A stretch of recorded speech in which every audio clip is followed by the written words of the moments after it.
Hi. I feel good. I've got my Brittany mic, got some water. By show of hands, who is at Clarity for the first time this year? Holy cow, that's a lot of people, and way up in the back as well. That's really cool. Are you having a good time? Yeah?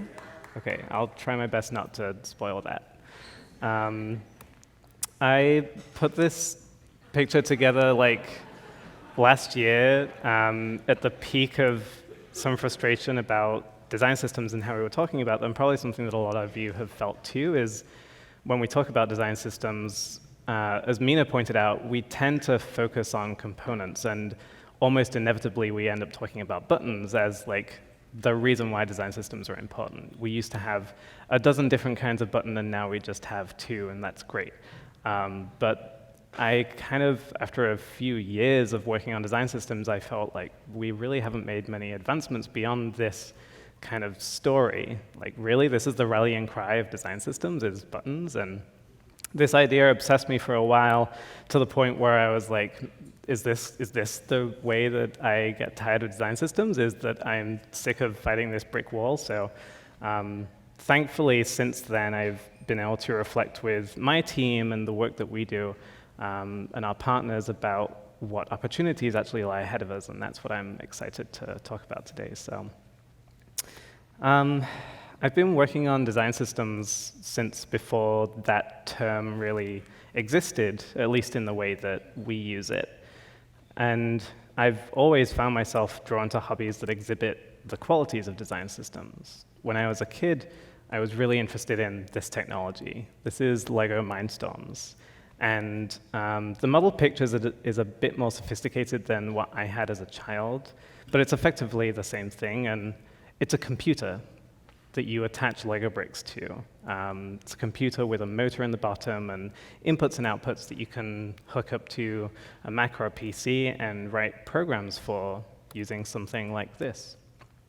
This is Scratch, and I'm sure a lot of parents in the audience who are trying to teach your kids about programming are somewhat familiar with it. And it's a really straightforward programming interface. Each of the instructions or syntax pieces are these Lego-like bricks, basically, that you assemble together to form a series of instructions. And with the Lego Mindstorms kit, you could connect that to the Lego Mindstorms computer, and before you knew it, you had a robot that was rolling around on a tabletop. And my interest in this didn't stop at Lego. When I was a kid in Britain, we had this fortnightly magazine that came out, and every 2 weeks you would get the pieces to build a robot. This robot, specifically. I don't have any pictures of the one that I built, but it was exactly the same as this. It had antennae, which were basically the radio signals, and then these sensors on the front that looked like eyes that could detect proximity and light. One of the really cool things about this magazine, though, was that after 20 issues or something, when everybody had the completed robot, the next couple weeks of issues were people sending in pictures of the modifications that they had made. They all started with the same set of pieces, but they had all interpreted them in a different way and extended it and worked with their friends and family to make some really impressive stuff. That was really cool, and kind of the first time that I had experienced a community around something like this as well. Even though I never spoke with or interacted with these other readers, it was cool to feel a part of something like that. And as an adult, I've enjoyed finding similar creative output in a medium with a much faster feedback loop in software. I've been dabbling in generative art, basically computer-generated art that, based on a series of relatively simple rules and seeded with some randomness, you can get some really interesting effects and really beautiful pieces out of. I took particular interest in what happens when you have the same set of rules, only mirror adjustments in them. In this piece, the same algorithm is employed for the circle on the left and on the right. The only difference is, on the left, the algorithm is told, fill this circle with as many smaller circles as you can, and then draw a line through them.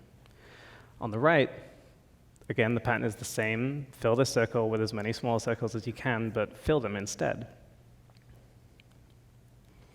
And here again, the same algorithm with only a minor adjustment in the rules can have drastically different effects. Along the top row, 1,000 points are lined around the diameter of a circle and then told to go in a linear path. What you end up with is quite aggressive and spiky looking piece in the end. And then on the bottom row, the same 1,000 points are instead told to go on a random walk. Pick any direction from left, right, up, or down, move to that point, and draw. And the result is somewhat smokier or softer in the end. Now, these stories will come back into play a bit later on. They have no pertinence right now. What I want to talk about is where we came from first. How did we get here in this room? And when I say we, I really mean me. This is my story. I can't speak for everybody, but hopefully some of these anecdotes resonate with many of you in the room. Like so many of you, I owe my excitement and understanding of design systems to the work of a handful of influential people. Nicole Sullivan was the one who opened my eyes to object-oriented CSS and design, popularizing the media object, which changed the way that I think about how to approach designing and building websites. And Mina, by the way, did anyone notice that her slides and her outfit were coordinated? It was perfect. But Mina showed us all what it means to apply design systems that can evolve with a brand and influence a brand in a space where, frankly, investments in technology were uncommon in political campaigns. That was pretty much unheard of to that point. And of course, Gina is responsible not only for helping to establish things like design tokens, but for fostering a bustling and incredible community across the globe. Like, literally nobody in this room would be here if it weren't for Gina's work, and that's pretty incredible. And along with the lessons from these people and so many more, I owe my being here today to three things. It's taken me equal parts of luck, skill, and privilege to be here. Sometimes it's been an outsized amount of luck. I got really lucky when a startup here in San Francisco took a chance on me after I graduated in England, allowing me to build a life here. And I've owed a lot of my success to privilege. The fact that I look and sound and identify the way that I do, a straight, white, able-bodied man with a British accent, has undoubtedly gotten me further in my career than I would have otherwise. But I'm also good at what I do. I work hard, and sometimes my effort takes more skill than anything else. I'm sure that a lot of you can relate to this feeling that we have these finite resources of luck, skill, and privilege in stock, and we have to employ them in different situations throughout our lives. Thanks to those parts, my career in tech started in Dropbox, now just a few blocks from here. About 7 years ago, I was joining a team of around 8 designers. The company was tiny at the time, and a few months into the job, we found out about this new design tool. It was called Sketch. Sketch was exciting. It was like taking the 5% of Photoshop that was actually used for UI design, making those pieces more efficient and streamlined, and throwing out everything else. And my team was terrified to switch. It represented a pretty big change. We had all of our work in Photoshop files scattered throughout one massive shared folder. And so I decided to help the only way that I knew how, which was by pulling a rug out from under the team. I worked with one other designer to recreate all of our Photoshop templates in Sketch, and then deleted them. One of the advantages of a shared folder, right? It turns out that forcing function meant that it only took a few weeks for folks to become really proficient, especially with the help of some working sessions together. It was something that we were learning together. It was really fun. And I got a real kick from the increased productivity of our team after we made that switch. And I wanted them to feel even more capable in Sketch than they ever did in Photoshop. So I invested a lot of my own time in building a library of our components, a sticker sheet, basically. Little did I know at the time, but I was building a design system. It wasn't long before I found myself wanting to design in the browser. I came from a background where I did a lot of my own design work in HTML and CSS, and at this time I was working closely with our engineers and found myself often recreating design components in CSS over in like JS Fiddle or in CodePen or something to help them build more quickly. So we had these hack weeks that would happen a few times a year at Dropbox, and I spent one of those weeks recreating all of those sketch components in CSS. A year later, myself and half a dozen engineers went on to open source that work. It was the first design system that powered Dropbox. We worked with that engineering team to drive adoption internally in order to massively speed up teams and remove legacy code. I'm proud to say that we were able to remove over 40,000 lines of Sass in like 5 PRs, which was crazy. It was called Scooter, and it was Dropbox's first design system. It helped carve a path for what design systems were capable of at that company. Throughout this experience and throughout my career since, I've realized that my passion in my design career boils down to this: building things for people who build things. I'm sure that this is the rallying cry of a lot of you in this room as well. We love to see the amazing work that product teams can do together, and we find ways to unblock those teams. That's the whole point of design systems. Now, at Facebook, things are a bit different than they were at Dropbox. At Dropbox, the problems we aimed to solve with design systems were more about keeping 30-odd designers on the same page and making sure that our product felt like one consistent thing. At Facebook, in comparison, consistency is usually a hopeful outcome rather than an explicit goal. The objective is speed and efficiency, and the way that we get there is entirely different. With so many different products and thousands of engineers and designers, it's impossible to be enforcers of a system. We can't prevent people from breaking it, especially with the many handoffs that happen. So our role as a systems team turns from that of an organizer and an enforcer to that of an anthropologist and researcher. It's futile for us to expect everyone to use the design system. So instead we ask, why aren't people using it? How can we make it more useful? How can we make a system that allows for meaningful exploration and divergence? And how can we make those divergences retain the same spirit and overall feel of the system? And rather than trying to keep things in a specific fixed order, constantly fighting against the tide of people making those one-off changes or snowflake changes, we have to step back and see what form the system takes in the form of the people that it was created for. What are people getting out of it naturally and organically, and how can we facilitate those patterns? And that brings me to today. All of us in this room see the value of design systems. We're all experiencing the benefits and the many difficulties that they present, and all at different scales. And our collective experience tells us that a design system is many things. It's components and patterns. It's integration with or development of tools for product development. It's resources like research findings. It's guidance on how to use the system. And it's support for those cases where the system isn't working. But critically, a design system is about people, how they interact, how they understand one another, how they work together to achieve a common goal. It's made by people, used by people, and experienced by people. It's challenged and shaped and broken by people.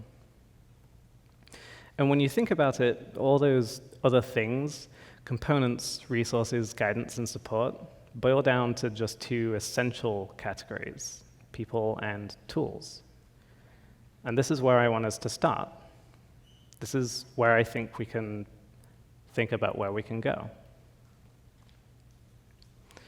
I think the very first place that we can go, taking only tools and people with us, is a repositioning of design systems in relation to the product development cycle. Today, this is a common illustration of how design systems might be connected to different outputs. You might have a system that's supported in Sketch and/or Figma, for mobile and for web platforms. But this picture is a little idealistic. It's missing some things, so let's flesh it out a bit. More commonly, you might actually have varied systems for mobile and web, and those systems themselves are governed by a broader brand system. Plus, the systems don't exactly directly output these platforms or file types. We gesture at them in a broad variety of tools. In design tools, we gesture at the system in rectangles and text that aren't representative of the nature of where they'll hopefully end up. And in code, we struggle to strike the balance between rigidity and flexibility. How do you make a system that is highly ergonomic and flexible, but is at the same time strictly typed? And ultimately, the burden falls to the partner teams and product teams to interpret the system in these tools and through these various abstractions, passing fragments of their products back and forth between functions, and often shipping something that is neither fully close to what they wanted, nor fully close to the intended design system. And then they have to do it all again when they decide, oh, now we need to do this for the web. So let's go back to this diagram for a minute. Let's try to think about how this flow would look if the design system itself became the tool, rather than this abstract entity that people gesture at using an array of tools. If the design system itself is the tool, then partners and product teams would directly manipulate the comprising parts of the system, and the outputs and platforms become what they ought to be: implementation details, side effects. In this way, the design system becomes a tool to directly create the product that the team has in mind, and the artifacts, the Sketch and Figma files, the mobile and web code become side effects. At Facebook, when we talk about this problem, we draw this graph a lot. This is a known problem in traditional product development cycles. There is a moment in the development cycle where the design is somewhat complete and at a high fidelity, and then handoff happens. It actually happens to build the product, and what results is an often massive drop in fidelity and a slow crawl back to that level, sometimes not even reaching the same level of quality as originally planned. Often the design changes during development time. If we're able to create tools that put the design system first and foremost, and potentially even create tools that designers and developers alike can use simultaneously, what happens is that those processes happen together, and the result is of a higher standard of quality. I think this is another illustration that we've seen a few times during this conference, and it's representative of how many product teams operate today. But one thing that's always missing from this is the customer, the users. We forget that the product development cycle doesn't end between design and engineering. The people who actually use the product are involved in this too. And we often forget too that any work that happens in tools like Sketch or Figma are meaningless to the users. What they experience is at the hands of the engineers building that thing. So if we can find ways to bring those functions closer together, we remove an entire step of handoff, and we can focus on what are the difficulties in transitioning from what we think of as a completed product to what the customers experience. So taking this idea with us, that a design system somehow becomes the tool itself, that we directly interact with the symbols that comprise it, what else do we get in return?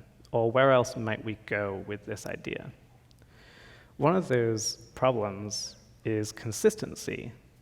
Like a lot of the problems we face between handoff in functions is that what a designer creates in Sketch is inconsistent or incompatible with how it will actually be used in engineering tools. But if we flatten those things, we can go to some interesting places. And in order to demonstrate this idea, I want to talk about a video game. This is a game called Baba Is You, and it's based on rules. In this level, the rules are Baba is you, flag is win, wall is stop, and rock is push. So in order to win this level, all I have to do is move the rock and touch the flag. You soon find that in order to win this game, you have to change the rules. In this case, wall is stop, and I'm surrounded by wall, so I break that rule, and then I have to make something win.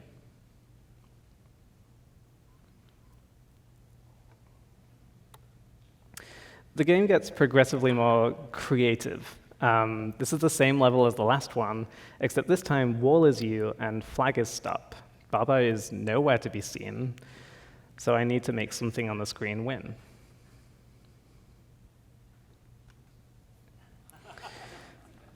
What you soon learn about this game is that it's highly dependent on logical consistency.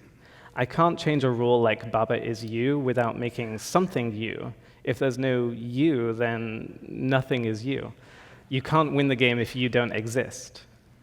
What I found fascinating about this is how straightforward the system of rules appears and how quickly it becomes complex and difficult.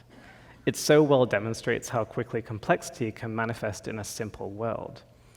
And it makes me wonder how we can have similar feedback loops in this theoretical tool that we outlined. From experience, I know, and I'm sure a lot of you know, that designers often make changes to system components, deliberately or by accident, without realizing the implications. What if this theoretical tool could show designers the impact that their decisions had on a wider system? What if, for instance, when they change the color of a button from blue to purple, they can observe the outsized effect that this has on the system, because they're no longer changing the color of a rectangle, but changing the semantic meaning of a color across a wider system. So if we interact with systems directly, and we have feedback loops that inform our decisions about changing the system, what else might we lift from in front of us to achieve more meaningful and impactful design changes? We know that in this new tool, a meaningful change can be previewed to see its effect on a wider system. But what if you were able to see this change not only as it applies to the particular view that you're updating, but to every view, or a sample of every view that uses that component? This would imply, in turn, that people can look up existing usages of a component and learn how to use it correctly, or at least learn how it's most commonly used by other product teams. When you're looking at organizations at the scale of Facebook or Google or anything over a few thousand employees, something like this would be really helpful to understand how these components are being used. But such a feature could enable more meaningful insights as well. A tool like that could probably tell us when we're exposing our users to risk. It could identify when we're asking users for sensitive data, such as their gender or any personally identifiable information, and ensure that we understand the legal and ethical requirements of such asks. Design systems and tools should take us far beyond not having to worry about using the right button or the right font size. Design systems should help us protect our users' information and prevent dark patterns. They should make the ethical solutions the right and easy ones. And they should bring people with different skills closer together, more informed and more involved. Now that we're done talking about buttons, I think that we can start to talk about the more serious things. With sophisticated systems and tooling, we shouldn't be handing things off to content strategists, and then onto legal, and then back to design, and then over to engineering. The design process should seamlessly involve every product development function at every stage. Legal departments should be able to weigh in on questionable patterns before they get beyond a wireframe. Content strategists should be a part of API design discussions. And engineers should be able to offer their expertise in reuse and modularization at the design ideation stages. All of this is to say that we have a long and growing list of features that design systems and tools should enable for us, but that I haven't seen anywhere yet. I haven't seen people capitalizing on these ideas. Features like automated internationalization, so we can see how our components react to different locales. built-in color blindness simulation, contrast checking, and consideration for input methods that aren't touch or pointer-based. Content strategy tooling, allowing writers to easily test different things in usability studies and at scale. Embedded research findings co-located with components and patterns so that designers can make informed decisions about how to enumerate a list of objects or when they should diverge from the standard. And privacy linting, so that product teams know when they're trying to ask users for sensitive information, how to do so with care and how to protect the rights and data of the customers. And you'll note that none of these features are about rectangles or text or React or Vue or a platform or an aesthetic. They're about people. Which brings me to the end of this exploration. I've tried to paint a picture, albeit a fuzzy one, pretty abstract, of where I think we can find more effective design processes. But ultimately, no matter what path we take over the next few years, as design and development tools continue to change, I think we'll end up in the same place, making better bridges between the people involved in building something. Because if there's one thing I've learned in the years of working on design systems at scale, it's this: design systems are about people. In our journey, we took tools along with us, but any tool today seems to just get in the way. At the core of their essence, design systems are just a proxy for getting people to understand one another, work towards a common goal in service of other people. In their talk yesterday, Nicole and Teresa shared that a design system can enact cultural change, and the same should be true about the tools that we use. Our tools should be about people. And we're starting to get there. We can see multiplayer design workflows and commenting making design innately more collaborative. But our tools still put up a wall between the strengths of designers and the strengths of and the resources of other product development team members, of engineers and researchers, content strategists. I want our design tools to be as richly interactive as Lego, with immediate and obvious feedback loops when the pieces don't fit together, and that encourage rather than prohibit creative ideas. And for them to be as plain-spoken and layman-friendly as Scratch, simple enough for anybody to understand how a design solution is arrived at and to see all of its edges at once. I want our tools to be highly collaborative and open to entire teams and communities. I want them to encourage the kind of collective co-creation that Denise was telling us about yesterday morning, rather than being in the way of co-creation.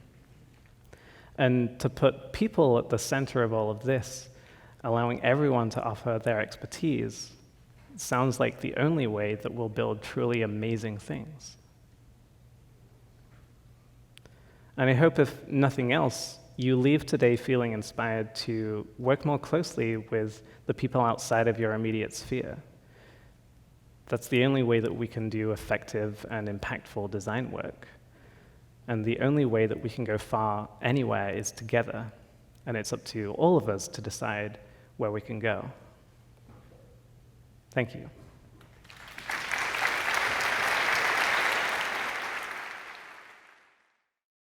One of these days, I'm going to come out from that side and mix things up. So have a seat. I like these chairs. That was fantastic. There's a lot to get into. The people part, it's all about. That actually, it wasn't until I was like halfway through completing these slides that theme really started to take shape. I was very much thinking about like a single person's experience with a design system, it being reactive to your decisions, and it wasn't until like I was coming to the close of that presentation when I was working on it, I was like, oh no, this is actually like, that's in the way of talking to other people and making those decisions together. Yeah. But I think you touch on a really important theme, which is that these tools, or what we're actually using, can surface the stuff that allows the people to sort of make things like together. So I guess like have you in your work, like how have you sort of gotten that? You mentioned like leadership and content strategy, and these sort of other people that aren't typically always directly part of the design process. Like how have you sort of in your team been sort of like working to sort of surface what's going on to get their not like feedback, but actually like participation in that. Like like you touched on it as like an idea. I'm like, oh, I wonder what he's doing about that. So I mean, it helps often when my design systems team works with other product teams. We try and make it very highly collaborative, involving as many different functions as we can. So that is already a key part of how we work, like in those moments. But between those moments when people are working by themselves in those tools, we do a lot of work to try and allow people to leave artifacts of their expertise in the design tools, in the distribution tools, so they can leave comments on things and they can like annotate things and where are those comments and annotations like happening? We have a number of internal design tools, and a lot of them have that functionality built in. In lieu of that, though, we really over-index on over-communicating. Because it's such a big company, the only way you can make sure information spreads is by talking about it all the time. Like even before something is real, we get a lot of benefit from talking about something as though it is real. And so that goes a long way. Over-communicating is actually a really valuable skill for design systems teams in particular, because it's like, we want you to feel heard, we want you to feel involved, and we want you to know that we're here to help you rather than police you. And that's something that is really, I think, important to say. And like at the beginning of the day yesterday, I was sort of asking like, who's still like selling this through? And it's like, this might resonate with a lot of people. It's like, all of those questions, because none of that work stops. Especially as you get bigger, you end up thinking, oh, we have to always talk about this? Like, it doesn't stop it. So it's like, the takeaway is like, get used to sounding like a broken record, because like that's how this happens. Done. Like you don't just water the garden once and then walk away for all of that. So speaking of like sort of communicating and getting your sort of hands around such like a large organization, like I love your thoughts on the whole like, if I change a thing, what ripple effect does that have on everything that's impacted by it? So in my own work, without getting like too far into the details, like tools like Storybook and Pattern Lab and stuff allow me and my team to sort of create the components, but then also build representative pages of all of the different products, like in this one tool, this sort of like sandbox, or what I call like a workshop environment. And so it's like you change the thing from blue to purple, you see what effect that has. But it's still an abstraction, right? It's like not actually what's like live in code. And I'm curious, like your thoughts on like, now that we have these, in a lot of cases, these like directly consumable components, there's got to be a way to just be like, even like, import button from design system, throw a little tally on the thing, and like get that on the style guide website, right? Like, we certainly put a lot of emphasis on this idea that what the user experiences is the responsibility of the engineer ultimately. And so it's really important that designers incorporate engineering teams in their design processes, and that we try and build tools and systems that make that the default way of working. Because so many of those changes that happen, whether it's spacing or color or something, happen by accident. That's the first misstep that teams often make. The second one is when an engineer accepts those accidents and says, I guess I have to violate the design system or create a custom copy of this thing. And so another thing that we do is actually tell engineers, like, no, you have the right to like decline designers the thing that they want to do. Whether it's intentional or by accident, we really encourage engineers to push back and say, like, no, this is against the system. Let's talk about why that's important as a change to make, and how we might do that more effectively. Because sometimes, one example you brought up was like, a team might want a giraffe-shaped button.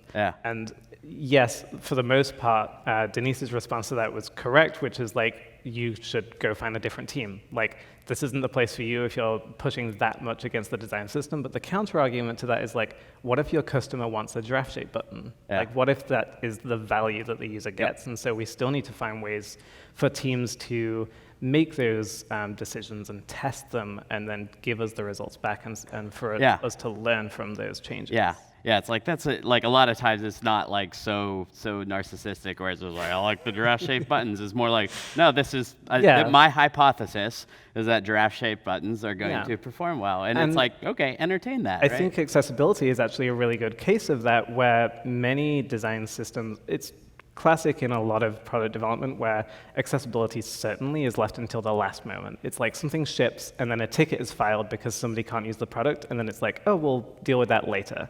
The same thing happens in design systems teams too, where they don't think about that thing, and then because it would be a breaking change to the system, they're hesitant to do that. But it's important to be reactive to new findings, and one of the reasons why design systems change so much over time is because the world changes, like people's needs change, and so it's important to be cognizant that you're probably going to be wrong tomorrow, and to be okay with that and like learn from that. And I think that's such a great lesson there. It's like people have this misconception that the design system is this like rock solid thing, this unchanging thing, and it's like, no, this thing is getting updated all the time. It is a living, breathing thing, and like sort of getting people used to that is hard work, right? Yeah, especially like the teams using the system, they expect a certain level of stability, which we try to maintain, but we also have to remind them, like, this is probably going to change at some point, and you have to be okay with that. Oh. Like, especially on the web too, where